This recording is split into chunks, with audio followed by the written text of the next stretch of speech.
Now, before I begin, I'm going to do something slightly unorthodox. I'm going to offer a quick disclaimer, a quick caveat. For those of you familiar with British regional accents, you will, of course, recognise that I am from Liverpool, home of the Beatles, the shell suit, and, of course, the best football team in Europe. However, if you're not familiar with British regional accents, then I'm afraid for the next 4 minutes, 38 seconds, you probably won't understand a word I say. Now's a good time to avail yourself of the excellent literature in your goodie bag. But for those of you who are still with me, who understand Scouse, I'm going to take you on a whistle-stop tour of how the world is changing. After all, it's important we understand it if we're going to define Britain's place in it. First of all, there are going to be more people, a lot more people on this planet. By the end of this century, there will be 11 billion of us. And by the middle of this century, Africa's population will double from 1.3 billion to 2.5 billion. It's no understatement to say that this is the century of Asia and Africa. And the makeup of the global economy will evolve too with this. In the next decade, China is going to overtake America to become the biggest economy. But look what's happening to India.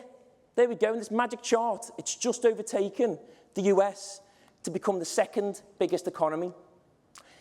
In fact, the 7 emerging economies will constitute 50% of global GDP.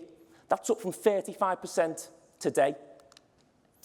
Third, and this is contrary to prevailing narratives, globalisation is not over.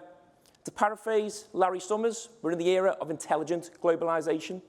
Of course, trade openness has taken a hit, and this makes sense in a world of protectionism and a world of sanctions, whether it's those imposed on Russia following its invasion of Ukraine, or trade tariffs that still exist between China and the US.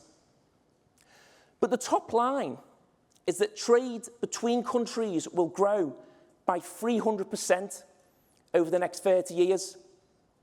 Of course, what we trade will be different, moving from cheap, laboured goods, like the clothes people on the front row are wearing, to data and services. But who is trading with who?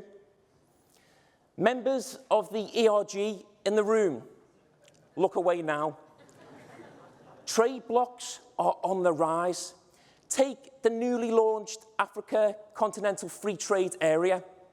This is going to link 1.3 billion and has the potential to generate $450 billion of income by 2035. Britain must not be left behind. With the UK economy now 4% smaller post-Brexit, not our figures, but the government's own, we need new trading relationships, including with our European partners. Now, let's look at some key themes from today. First, technology. When the dot-com bubble burst in the year 2000, just 7% of the world was online. Now, more people are online than ever before. But there's a danger, because those who aren't online now are at risk of being left further behind. Let me explain. In the developed world, coverage ranges from about 75% to 100%. But for the very poorest countries, those like Eritrea or Madagascar, coverage is less than 5%. You see, the low-hanging fruit for connectivity has been grabbed, but rural and remote areas are harder to plug in.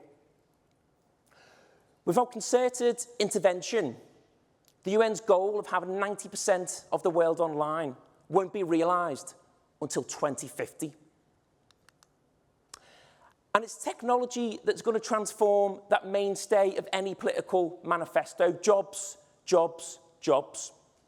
Accelerated by the pandemic, countries will compete over so-called anywhere jobs. These are simply jobs that can be done anywhere. There are 6 million roles that will become this in the UK alone. So they're being done in offices now, but they will become anywhere jobs. Countries will compete for them. And we also face the double edge of automation. It will wipe out millions of jobs, particularly those requiring few qualifications and where we're in desperate need of a radical reskilling agenda. But behind every challenge is an opportunity. Properly harnessed, automation can boost efficiency, and it has the potential to increase productivity, to boost growth by a percentage point annually over the coming years. Now let's turn to climate change. Unless something changes in our approach, the world is going to get warmer. National action plans, remember, these are the plans that governments have put in place to reduce their carbon emissions.